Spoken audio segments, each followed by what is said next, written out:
like to welcome you to this event, R2P from Principle to Practice. My name is Nollkaemper, University of Amsterdam, and I'm chair of this conference. Let me kick off the conference by saying a few words on why we are doing this and why we brought you all over here to Linköping in Sweden, where I guess most of you would not otherwise have come. The idea started at a very practical level. After the 2005 World Summit, it appeared then that a number of governments, both from the south and the north, supported the idea of R2P. But the question soon became, what does R2P add to everything that we have in the sphere of military planning, rule of law building, even development cooperation? And what does it mean that we say we have a policy on R2P? What will be different now than it would otherwise have been? What can or should be done to implement R2P? And how is it different from everything else that already existed as part of the toolbox? In June 2010, 1 year after the feeble and not necessarily deep consensus at the General Assembly of the United Nations on R2P, the question still is on the table: do we need R2P, and how can R2P help to achieve what its proponents in 2005, or a few years earlier, set out as the ambitions?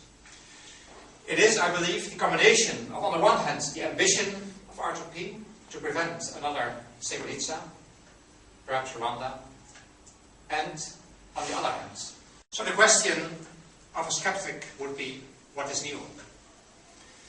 Still, I do believe that R2P at least has the potential, and I must admit that in some respects I tend to be convinced, so I'm a bit skeptical myself. But I do believe that R2P has the potential to bring progress beyond that acquis of international law on at least three elements. One, it is clear that the existence of legal obligations or rights is only the starting point. Because clearly here, international law is neither a necessary, let alone a sufficient condition for anything to change in terms of prevention of genocide.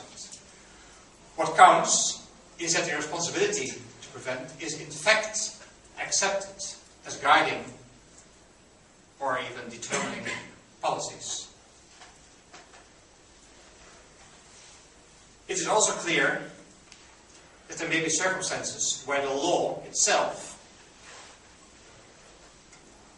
is limited in its answers, and that we may need to look beyond international law to formulate policies in respect to prevention of the core international crimes. So in that respect, I do believe that R2P has the potential of norm entrenchment, clarifying, supporting, strengthening the normative framework of protection. Second, it is surprisingly unclear as to what exactly it means when we say that the Security Council or regional organizations have the responsibility to prevent. What exactly is it that we would expect from them? How exactly should they delimit their responsibilities from the responsibilities of the state where mass atrocities happen? For all the talk on R2P, on that specific question of implementation, fairly limited has been done, although the Secretary General's latest report offers a number of ways forward. So that's the second basket where I would think that progress may be made in terms of clarification, of implementation, a concrete meaning of the responsibility to protect it. And thirdly, I see potential for R2P in terms of integration. It's clear that there's a wide variety of policy tools, and again, in the sphere of military planning, rule of law, promotion. Various forms forms of assistance in conflict or post-conflict states. All these policy tools have existed, have been used, and will be used again.